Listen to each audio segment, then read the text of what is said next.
Production and distribution of City Club forums on IdeaStream Public Media are made possible by PNC and the United Black Fund of Greater Cleveland, Incorporated.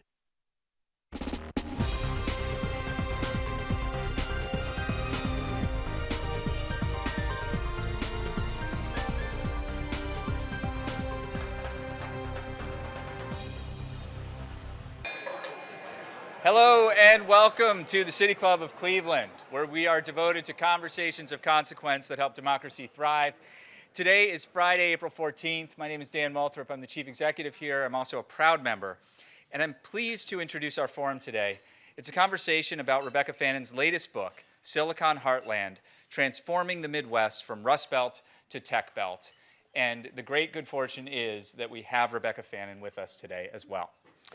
She has more than 3 decades of experience as a business journalist. You likely know her from her work as a contributor to CNBC.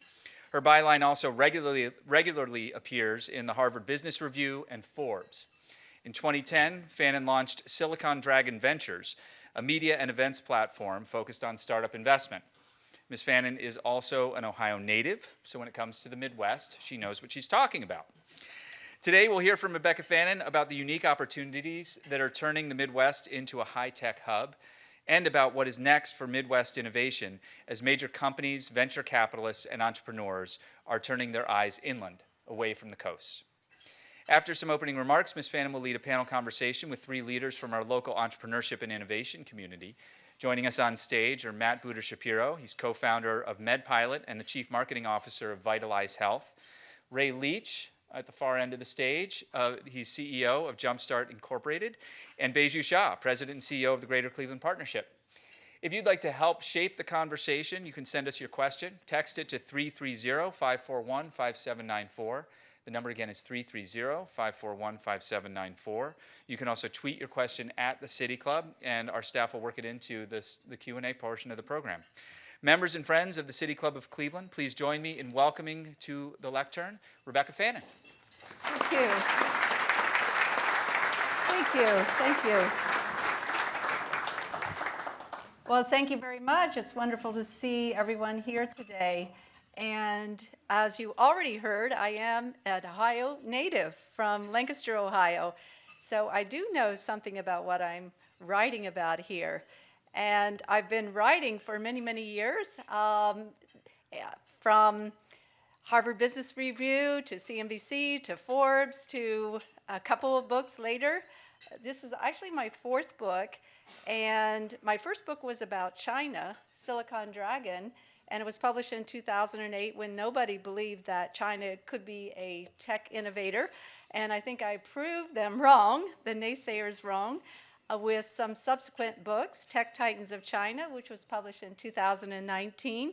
So I've been trend spotting tech, innovation, and venture capital for 20 plus years. And a few years ago, I put a project on the front burner, which was Silicon Heartland, my new book, Transforming the Midwest from Rust Belt to Tech Belt. One of the reasons I put it on the front burner is that I wasn't able to go to China anymore.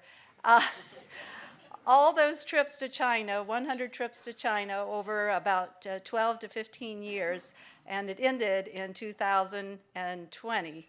I began this investigation and exploration of what's happening here in the Heartland, which I had been hearing about, but I hadn't discovered it firsthand. Now, many people agree with me today that the Heartland is transforming. And these are people who are on the front lines as well, like Jim Breyer of Breyer Capital. He was an original investor in Facebook. Ro Khanna, congressman from Silicon Valley.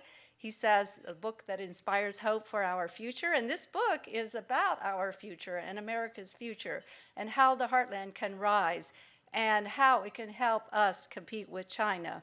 Many others have had their remarks about the book, including John Chambers. And, you know, he's really an interesting, very quotable person who talks about if you don't disrupt, you're going to be disrupted. So this is where the Heartland is today.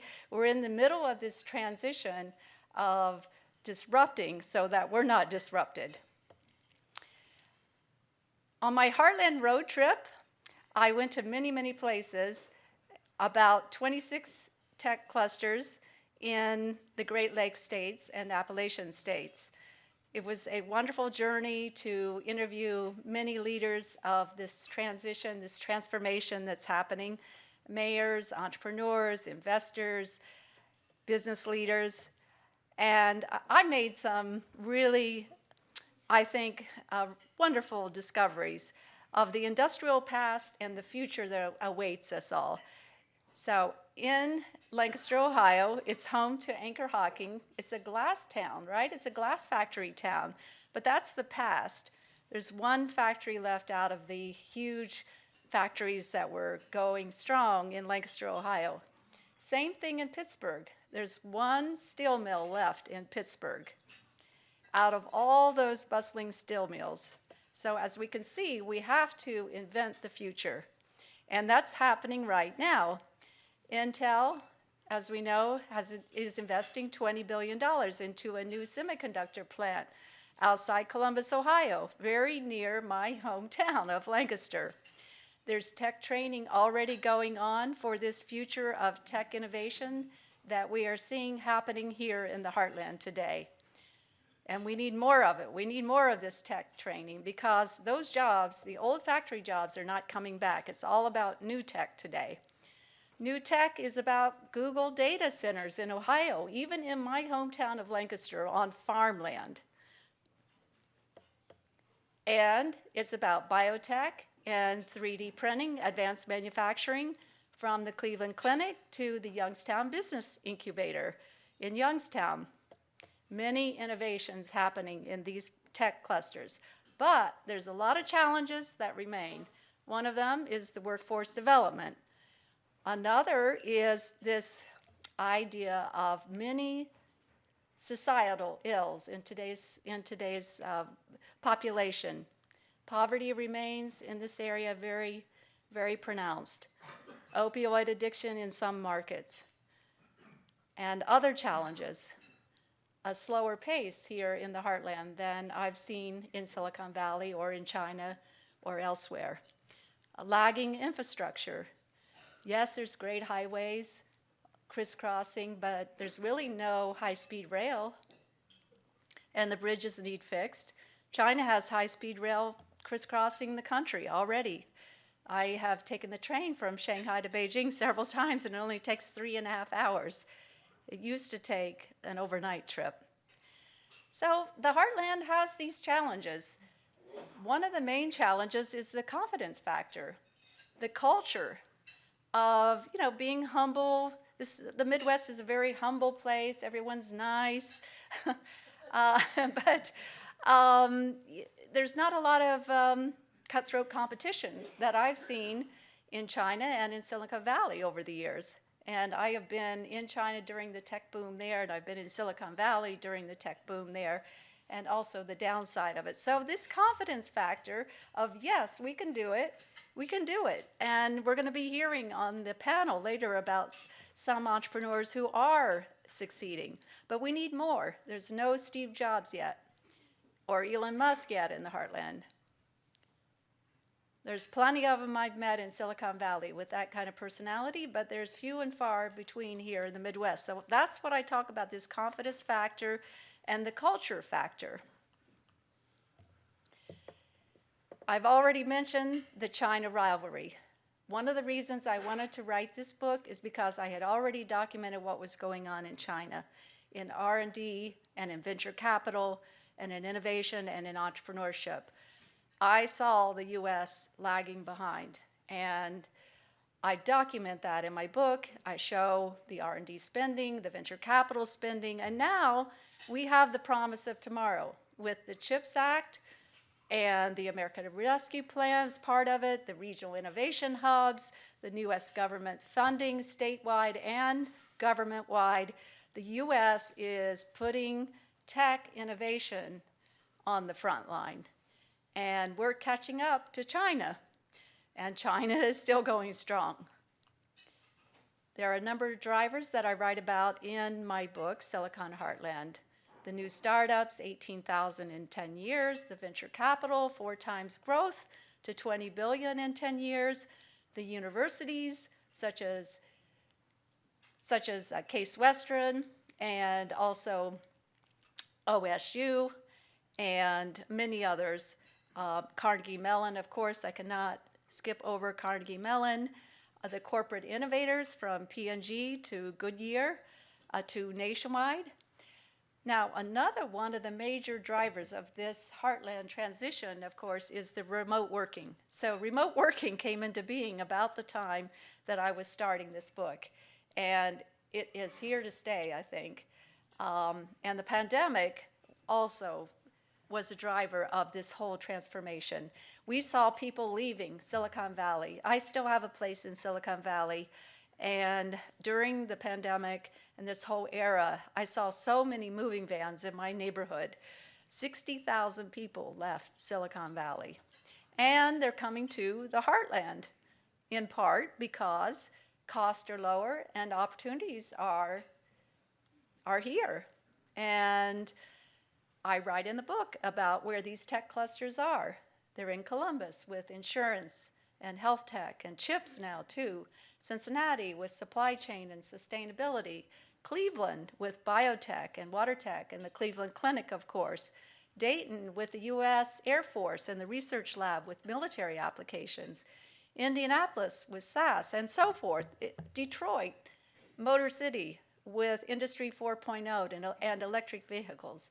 Youngstown today is all about 3D printing. West Virginia is trying to get into cyber and new energy.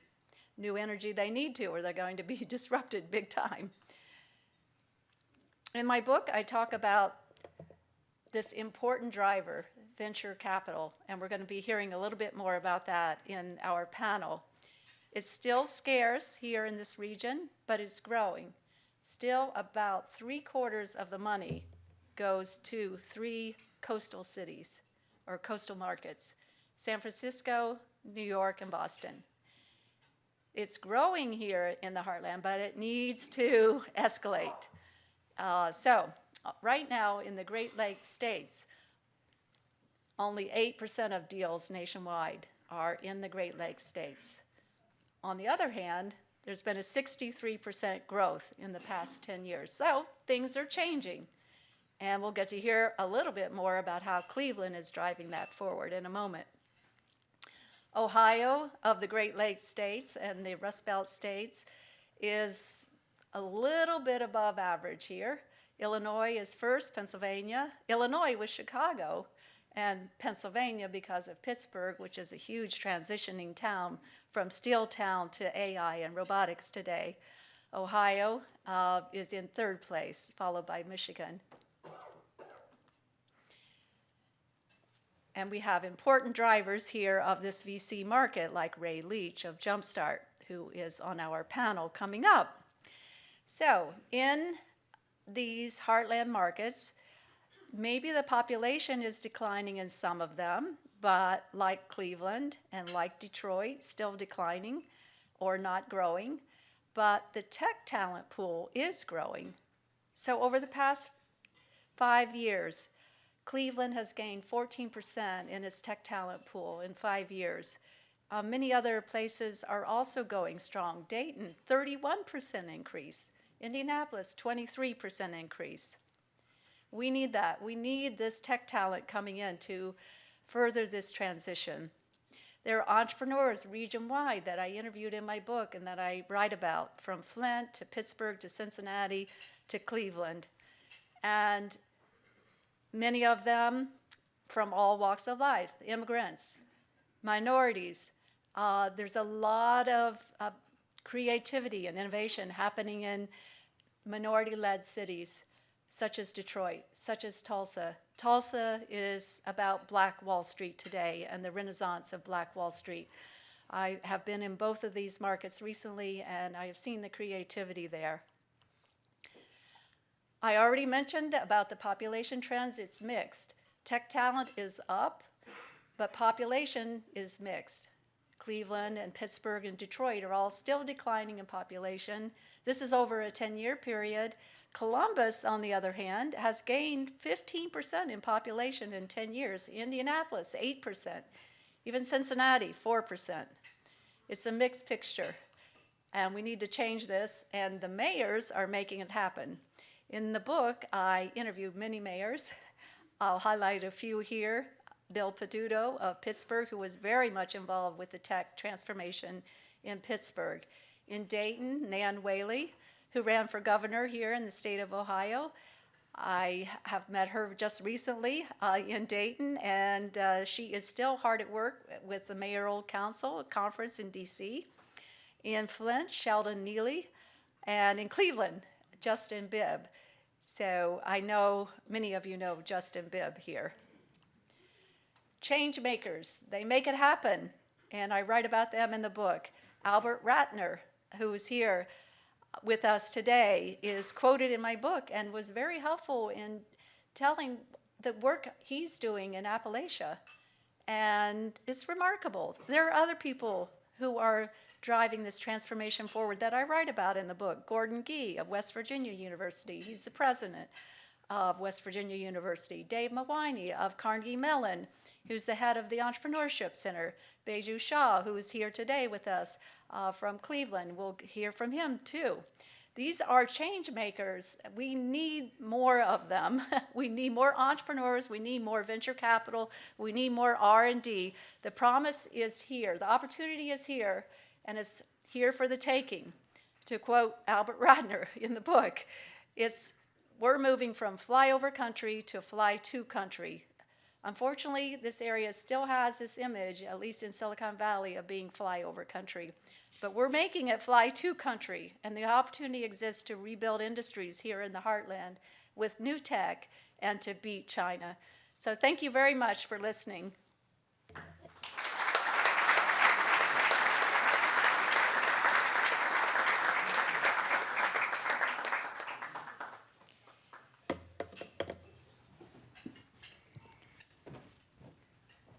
And now it's my pleasure to lead this panel discussion with these wonderful change makers and leaders from the entrepreneur side, from the economic development side to the venture capital side. So Matt, I would like to start with you. And from your it's not hard for you to put on your entrepreneurial hat, but you moved the business from New York City to Cleveland. And that stood out of my mind when I was writing the book. I said, I have to write about this company because they made this bold move. So can you talk about how that's working out, and without being too promotional, but. I'll try. Well, first and foremost, Cleveland has the better basketball team, obviously. So let's go Cavs. It didn't take long of burning capital and a very small WeWork in New York to realize we had to make a change. And we looked at a few different cities across the country, and Cleveland won for a variety of different factors. One, it is definitely more affordable, that is apparent. But honestly, the most important for us was incredible talent, specifically in healthcare, which is what my business is in. Great healthcare customers, a media landscape that was trying to change that narrative that you could grow a company in Cleveland successfully. People like yourself helping to change that. And then most importantly, obviously, my family's here, and making my mom happy is always number one. Honestly, the one thing we were really concerned about was the ability to raise capital. And entrepreneurs in Cleveland were very vocal about how difficult that was to do. But truthfully, we are extremely grateful for the support we got from Cleveland and some notable people like Todd Fetterman of North Coast and John Penny that were extremely helpful, not just on capital, but in introductions. And so, overall, extremely grateful for this experience. And you found the talent that you needed here in Cleveland? Absolutely. We went from a couple employees to 40 in the first year, because this is a city that has no shortage of people that are looking to grow companies. Right, and then your company was acquired after you made the move to Cleveland. Yes. We got acquired by a company called Vitalize Health. And one of the important factors we looked at with Vitalize was their ability to grow in Cleveland, and not just the employee base, but also the customers, and very, very excited by that. Great. So, Beju, I want to thank you for all your help in helping me understand what's happening here in the Cleveland market. And I'm sure there's been a lot of new developments even since the book was published. So maybe you can highlight a few of the changes that you're seeing that are really positive for the Cleveland economy and the tech scene. Sure, happy to, and thanks again for having us here and bringing your book and our story to a global audience. You know, we've been working, I think, as everyone in this room knows, for decades on trying to build our tech sectors. Right? And our tech sectors are broad. It's the IT sector, it's the biotech sector, it's the water tech sector, it's manufacturing tech. It's the whole landscape. And we've got decades still to go, as Ray and I continue to talk about. So there have been some good recent developments. Rebecca noted that she was here during the pandemic summer of 2020, and we had an opportunity to showcase what had happened up until that point and showcase what was happening in particular around our universities and our healthcare institutions.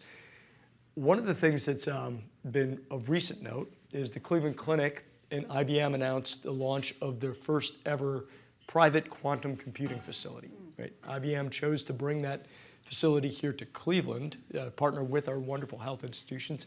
And while the Cleveland Clinic is the home for it, I know that university hospitals and Metro and Case Western are all partners in this endeavor as well. So that's one of the newer developments that's occurred since you were here last. I want to pick up on something you said, and sorry for my voice. You know, usually I have a face that's made for radio, but today I've got a voice that's made for print. So apologize for that. But you know, Rebecca said something that's really interesting about the Midwest and our Midwest culture and how does our culture potentially impact our success, you know, and sort of what do we strive for? And this is always something that I think about a lot because I came out of the healthcare sector. In the healthcare sector here in Cleveland, we don't compete to be the best in Ohio or the best in the Midwest or even the best in the country. We wake up every day competing to be the best in the world, to serve the patients, to be the best in the absolute world. And that's sort of what defines sort of how we approach healthcare in this community. And we approach that certainly in basketball as well, as Matt mentioned, but also in our arts and culture community. If you think about our arts and culture community, it's about being the best in the world. We need to translate that inspiration to our business community, where too often, whether it's entrepreneurs or corporations, you get to an early level of success, and then there's a complacency that sets in. And so you don't have, you know, the world changers that you referenced in your remarks. So I don't know if it's as much confidence as it is complacency. And I think that becomes our challenge in the Midwest, is that we achieve a certain level of success and we stop striving for global recognition. Yeah, sure. Yeah, I think that's a good point. But also, I want to point out that the region has no lack of grit, right? Grit. And that I have seen as a really important ingredient for a tech innovation market to make it. China had it big time, and the Heartland has it big time too. So grit. Grit is key. Grit is key. Ray, so in your seat at Jumpstart, could you talk about the venture capital landscape? Where do you see the opportunity and still the challenges? Yeah, well, great to be here with everybody. So many friends in the room. I appreciate all of the partnership and support over time. I think I would first start with a little bit as a follow-up to Beiju's comments is the venture capital ecosystem that we have in our community has been a huge collaboration. The state of Ohio, the Ohio Third Frontier, which is all of us, it's the taxpayers of Ohio, have probably played the largest active role to build an early stage tech ecosystem in the state. So you may or may not be familiar, but there's a project that's now 20 years old called the Ohio Third Frontier, which has invested billions of dollars of state money across a wide range of initiatives at universities and with small businesses and certainly startups. But a good portion of that money has gone into early stage venture funds or seed funds across the state. So that without that money, with maybe the exception of Drive, which I'll talk about in a minute, without that money, there would be no tech ecosystem, venture capital ecosystem in the state of Ohio. Having said that, what's also important as a taxpayer is realize every dollar that the state is putting into that ecosystem must be matched, and those dollars are getting paid back. And they're not getting paid back just by tax revenues or the growth of the state. the venture capitalists are paying that money back too. So I think one of the things certainly you call out in the book, in the chapter about Ohio and about Jumpstart, is the incredibly important role of the public sector. I'd be remiss to say if it wasn't for the philanthropic community of Ohio, but particularly for Cleveland, we also would not have a tech ecosystem or a thriving investing community because of the leadership of some of our largest foundations who put up the match for the state dollars 15, 20 years ago to begin this flywheel of venture capital in Cleveland and across Ohio. So without those two things, I'm not sure where we would be. I shudder to think where we would be without those two actors. Now you will notice there is a group missing out of those two, and that's the business community. So we have made huge progress in Cleveland and Northeast Ohio with the public sector and the philanthropic community, but we have really struggled as a region in building more significant partnerships with large businesses and with institutions. Other parts of the state have done a better job in that area, and certainly other cities across the Midwest and the country have done a much better job. So Jumpstart's been spending a lot more time and energy focused on how can we build a win-win partnership, not just with the traditional stakeholders, but at the end of the day, there's certainly money at government, but where the big money is and the biggest opportunities to accelerate the entrepreneurial ecosystem and the venture capital ecosystem are robust partnerships with our largest institutions and businesses. So that's kind of the next area of focus. With that as a preface, I would share that we've made a lot of progress, and again, has a lot to do with a lot of people in this room. But 20 years ago, Greater Cleveland would be lucky, companies, startups in Greater Cleveland would be lucky to raise $5 to $8 million, $10 million a year as an ecosystem 20 years ago. Now we certainly have companies, or as a community, we're raising hundreds of millions, is a little over 500 million, a little under 600, I think, actually, in Greater Cleveland last calendar year. And we do have companies now that not only have the ability to raise a couple million to get started, but then raise 10, 20, and $30 million rounds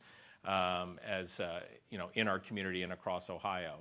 So the one last thing I'll share, kind of big picture for the state, is there has been a game-changing activity that's occurred. Unfortunately, it hasn't been in Cleveland, but it's been in Columbus, and that's Drive Capital. So what's been so interesting about Drive, so Drive was founded about a decade ago, and over the course of 10 years, they've been able to raise $2.2 billion of capital to invest in startups, not just in Ohio, but across the Midwest. And Drive has made a huge impact on the venture capital ecosystem of the Midwest and Ohio, but particularly to Columbus. So what Drive has been able to do, they've invested in really young companies across, again, a larger footprint, but when those companies get bigger and are now looking to scale, Drive's done an incredible job of relocating those companies from Madison, Wisconsin, from Baltimore, from Toronto, from Denver to Columbus. So I think the future of Cleveland's entrepreneurial ecosystem and Ohio's entrepreneurial ecosystem is going to be dependent on our ability in Ohio and in Cleveland to raise much larger amounts of capital that can accelerate more companies, but also, most importantly, in the case of Drive, write bigger checks. So, today, Jumpstart Ventures, probably our average check is about $1 million, maybe a little more than that per company over the course of a handful of years. When Cleveland has an ecosystem that can write $5, $10, $15 million checks to companies 10, 15 times a year, then we'll know, then we'll be at the next stage of impact. And I'm very hopeful and excited to see what happens over the next 10 to 20 years, because I do think that is on the horizon. Absolutely, that is the future. And it is very interesting to note that Drive Capital's founders both came from Silicon Valley, from Sequoia Capital. So that was Silicon Valley culture coming to the Midwest, and then look at the impact it's had. They've invested in dozens of startups and raised a lot of money. So do you see a Drive Capital emerging in Cleveland? Well, I think every community, first Drive started, they have $2.2 billion today. They had $250 million 10 years ago. Right. So it didn't start, nothing starts at least in the Midwest, in the billions. It starts in the hundreds of millions. And I think or at least 100 million, right? That would be the largest venture fund in the history of the city of Cleveland, a $100 million fund. That's nothing in the grand scheme of things of the venture capital world.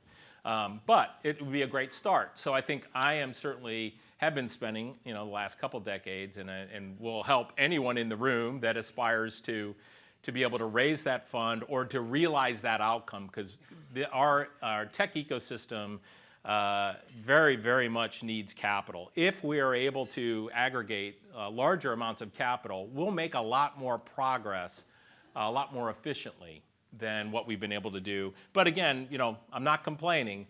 Silicon Valley was not created in 20 years. Right. It started in 1957. By 1977, there was 2 companies that were really hallmark companies in the venture capital world. One was Atari, and the second one was Apple. 20 years. That's a long time. So in my case, it's been about 20 years.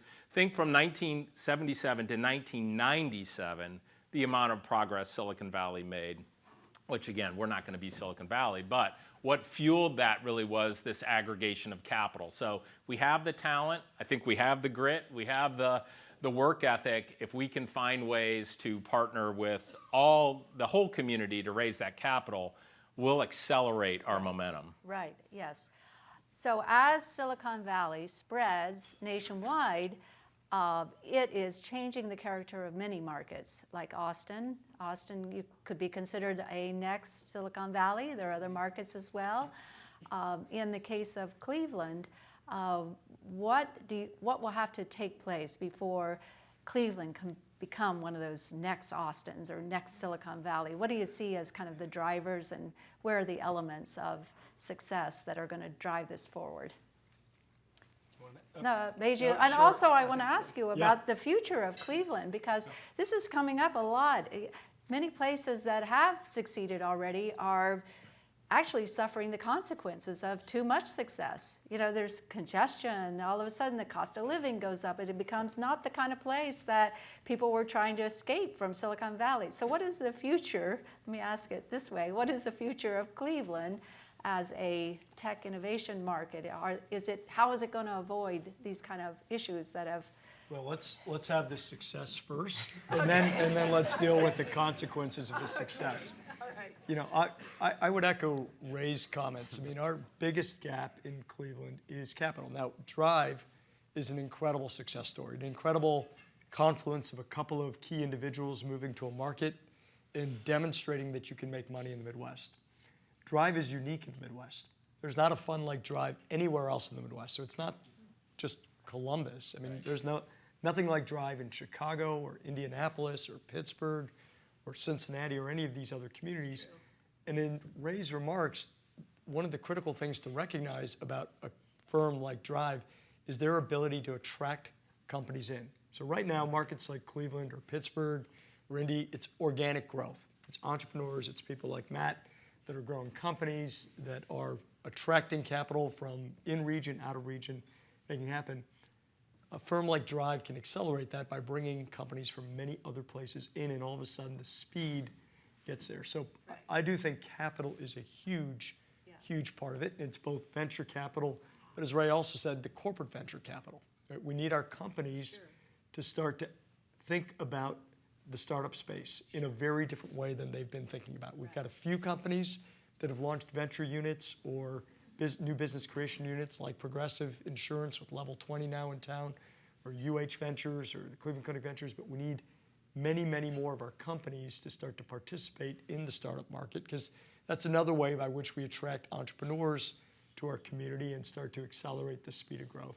Right. And then you need that magical moment where you do have the equivalent of an Apple, right? A company that sort of starts to spawn many other companies.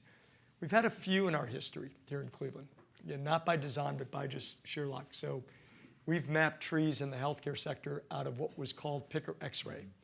And out of Picker X-ray came 60 medical imaging companies that continue to persist today, throughout our community, or Steris Corporation. Right? Those are Acromed, in the orthopedic space, and you can trace a bunch of companies that came out. So we need a couple of those companies, but we need them at an even larger scale So all of a sudden they seed a whole network of new companies because of the success of the entrepreneurs and the talent. Absolutely. It takes this serial entrepreneurship and the success and heroes that can inspire the new generation, the next generation.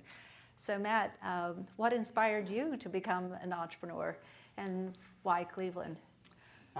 For me, actually, firstly, I just want to comment on, because Ray and Bejier brought up great points about the importance of venture capital and corporate ventures.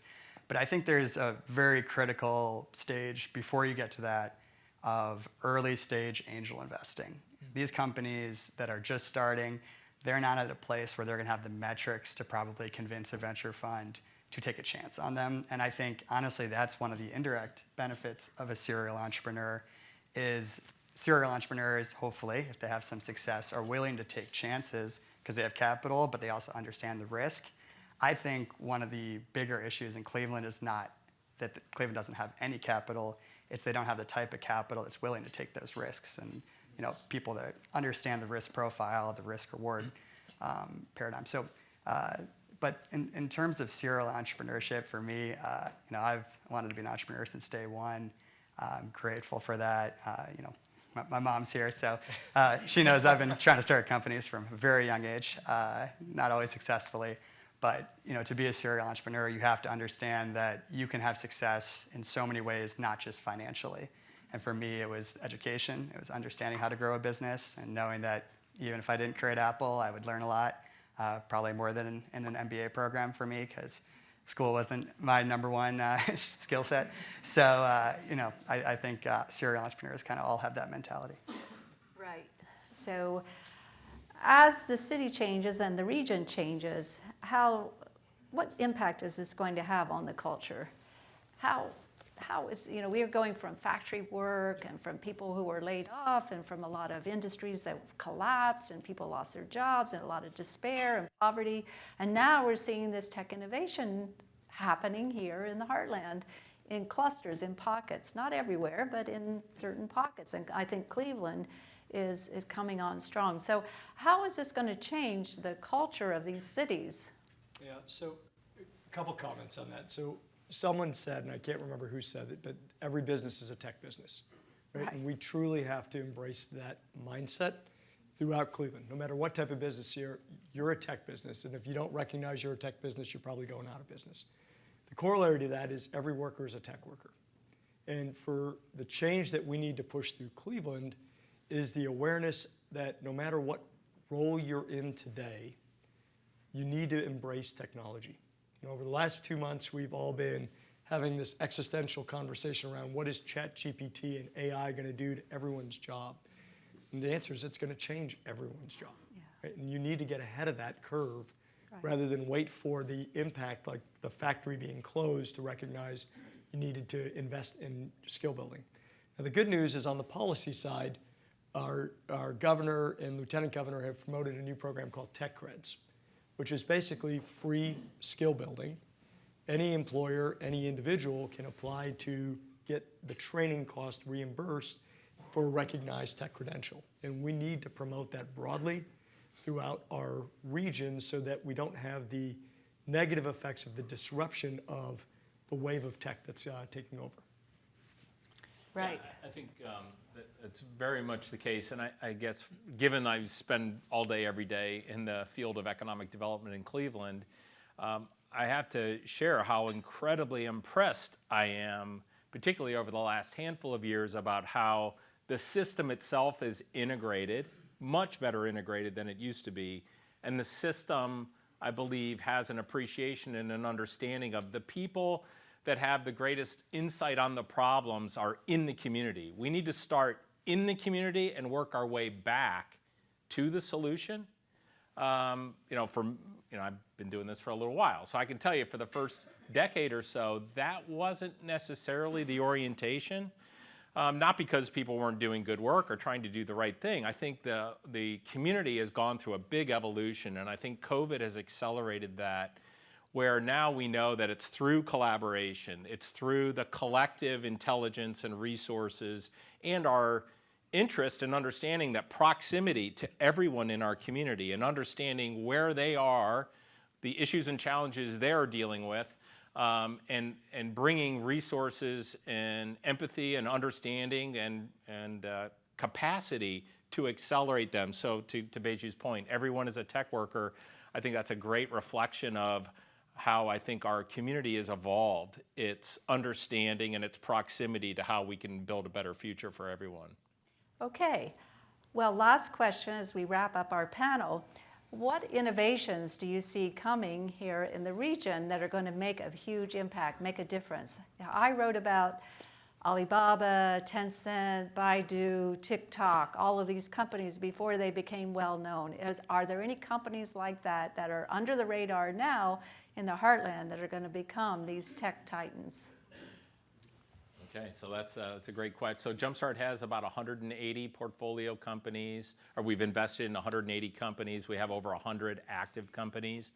And this is a big part of, obviously, our work every day. There's an incredible evolution in a couple areas. One is, everything is software, certainly. Logistics, a very large percentage of our portfolio now that has grown over time are logistics companies. Some of that has to do with the geography and how also the cost of logistics. And now COVID certainly has accelerated our understanding of the cost of logistics, or the power of solving those things is what is enabling us to compete against China and is allowing us to move forward. So there isn't, trying to think through, there's a handful of companies that are solving really big issues and challenges related to software as a service. Some of it is AI related. I think there's some very exciting opportunities, not only in healthcare, but in enterprise software related to AI. So we don't have that one single company that we think is going to transform the city, but the good news is we have a lot of bets in a lot of companies. And I do think, it is important. The law of large numbers, or the power effect, the more companies you have the ability to invest in and support, the greater the odds are that you're going to accelerate economic opportunity and growth for a particular place. Right. And Cleveland Clinic, I think, is a big driver of innovation in biotech. So a large number of startups in that area. And do you see any of those popping up and becoming Beiju or Ray? So I'm going to take a cop-out answer. I'm going to say vitalize. No. Oh, no. Couldn't agree more. Okay. Well, I'm sure Matt really appreciated that answer. Anything else, Beiju? Medtronic, right? Medtronic? Well, Medtronic is obviously a great company out of already in Minneapolis, but we've got a lot of companies. I agree with Ray. The importance here is you never really know. In entrepreneurship, you go through roller coasters. You've been through, I'm sure, roller coasters as you built your company. So you're not exactly sure, if you're up or if you're down any given day as you're building companies. And I think having a portfolio makes the most sense, and we'll hopefully have a number of these companies emerge and actually be the types of companies that we can talk about. Okay. Next to last question about mayors. Matt, the impact of Mayor Bibb here in Cleveland. Just quickly, because... Slightly biased because I was able to serve as a tech policy advisor for him, but I think that what he has done just in terms of changing the culture and the excitement and the recruitment of people, not just in his administration, but also getting people involved, he's been so transformational on just the brand side. So I think that to me has been the quickest impact and change that he's made. I would add I not only appreciate his passion, but his orientation to action. And so Futureland was a great example of that in the last handful of months. So again, that's just another example of we're generating more momentum, more movement, more synergy. So the mayor's made a huge impact. Well, very good. Thank you very much, panelists.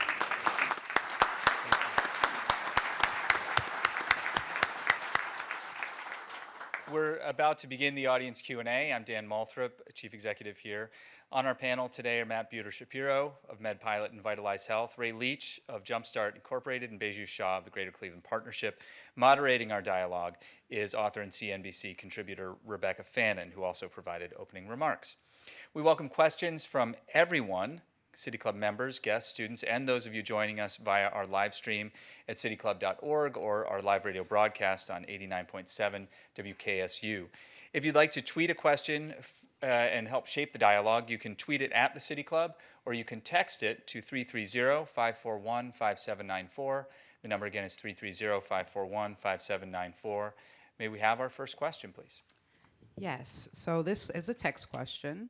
Just last fall, there was an overwhelming attendance to the Futureland Conference, which supports BIPOC tech entrepreneurship. How can we leverage this momentum in other organizations who are striving to support our tech business owners of color? So there's a huge amount of momentum, not only just because of the mayor, but for many, many other partnerships in the city that understand and appreciate, again, to Beiju's comment, everybody's a tech worker, everyone has an opportunity to contribute. And you know, I'm super excited about the momentum it has been able to generate and the collective commitment to this being the beginning. You know, some of these, as we all know, some of these civic endeavors are really hard to sustain over time. But I'm not worried at all about Futureland. One, just because of the demographics of our community, the energy and passion and understanding of what the opportunities that are there. And I'm very hopeful that there's going to be many things that not only add fuel to that conference and initiatives, but other projects, programs, funds, other activities are going to spin out of Futureland. So it will have its second conference here in October. October is going to be a big month for the city of Cleveland. Lots of great things going on this coming October. So again, really excited, and it's kind of a new beginning, or a first beginning in the tech sector with a specific hyper focus on people of color. Very good. I saw the impact of that in Tulsa with Black Wall Street and attended the Black Venture Summit in Tulsa recently.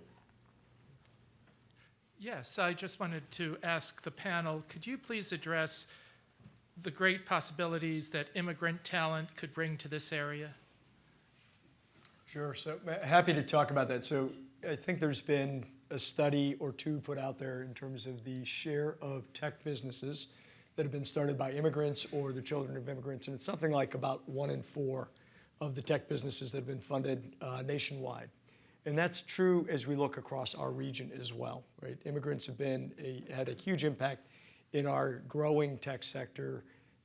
They come to our region to join companies, they come for our universities, and then they become entrepreneurs. You interviewed Charu Ramanathan from Cardio Insight, who's a great story, Case Western PhD graduate. Her and Ping Jia started Cardio Insight as a part of their PhD project, spun it out, decided instead of going off to work for Medtronic right away, they created a company, got funded by Jumpstart, were part of the bioenterprise building, and the whole community sort of swarmed them for success. Then they eventually sold it to Medtronic for a sizable sum, and now Charu is that serial entrepreneur who's onto her third company. And so it's been a huge impact in our community, and it's something that, you know, we have all collectively strongly advocated for in terms of bringing new talent, immigrants in particular, to our region.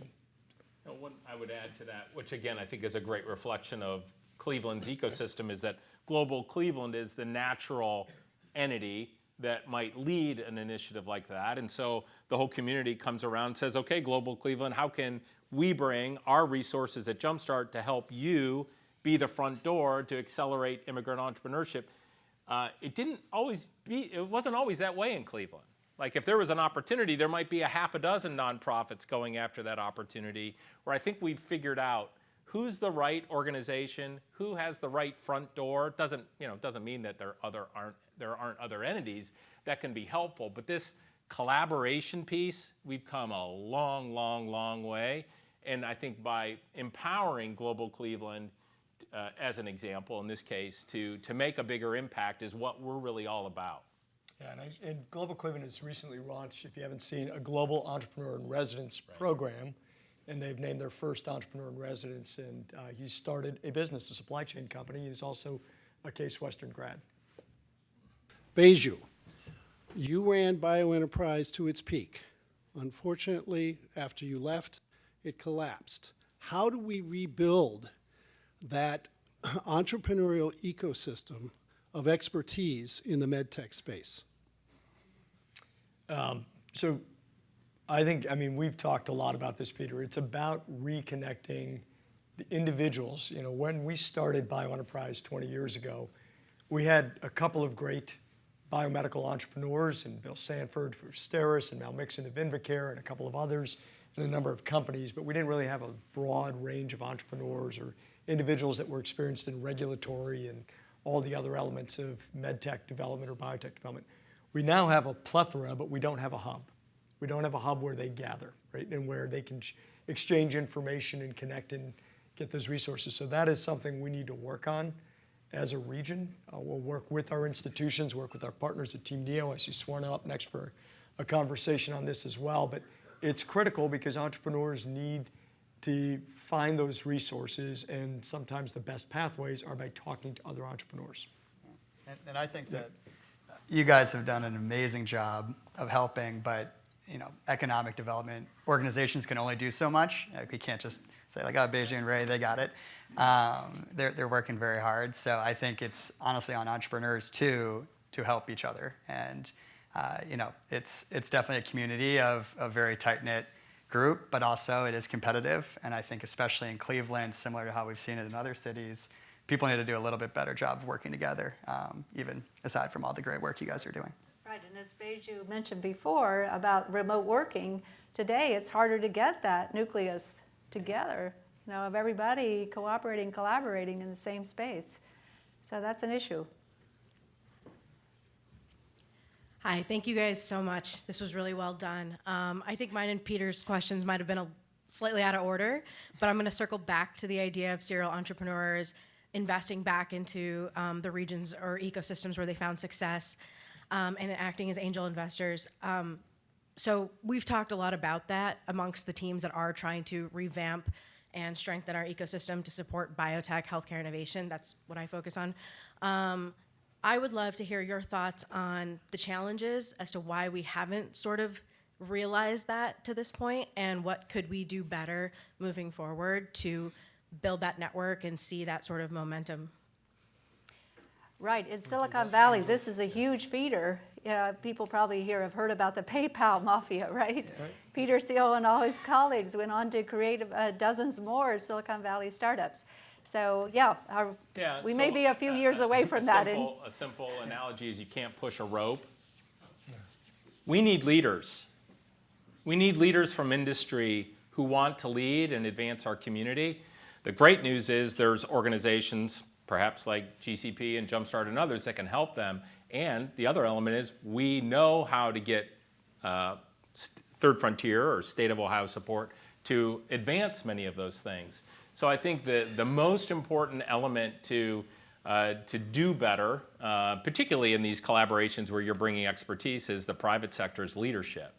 And if you don't have the private sector leadership, then you end up having the wrong people trying to achieve the right thing.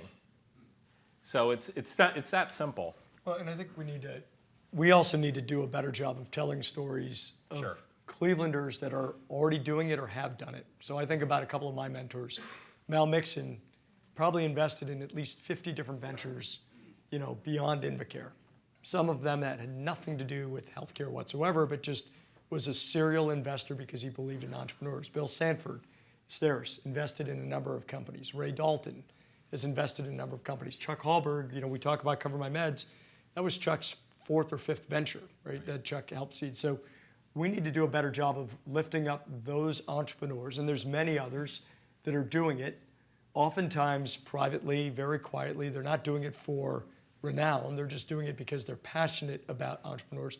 We need to do a better job of telling their stories and sort of encouraging other entrepreneurs that have hit different levels of success to start to lift up the next, tranche of entrepreneurs as well.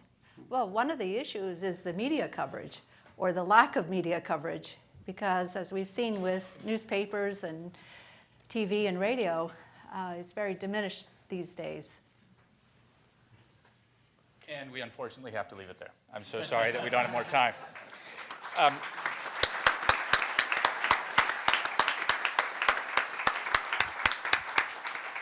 Big thanks to Rebecca Fannin, Matt Buder-Shapiro, Ray Leach, and Beiju Shah for joining us at the City Club today.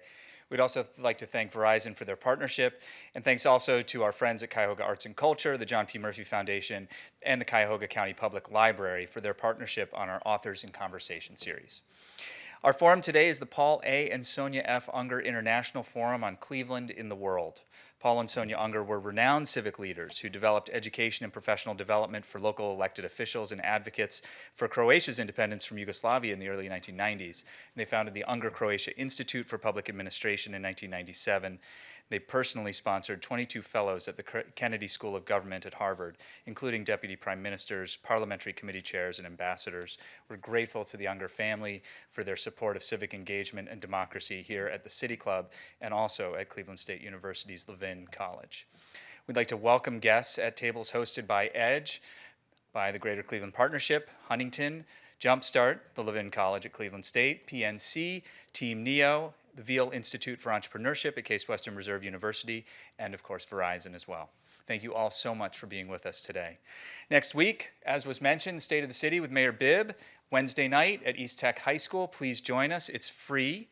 And also next week on Friday, the United States State Department's Chief Diversity and Inclusion Officer, also a Clevelander, Ambassador Gina Abercrombie Winstanley will be with us. For more information on these forums and everything else that's coming up, check us out at cityclub.org.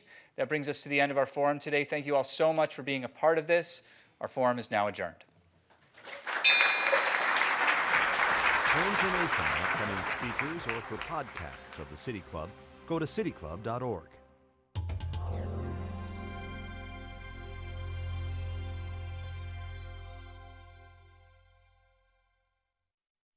Production and distribution of City Club forums on IdeaStream Public Media are made possible by PNC and the United Black Fund of Greater Cleveland, Incorporated.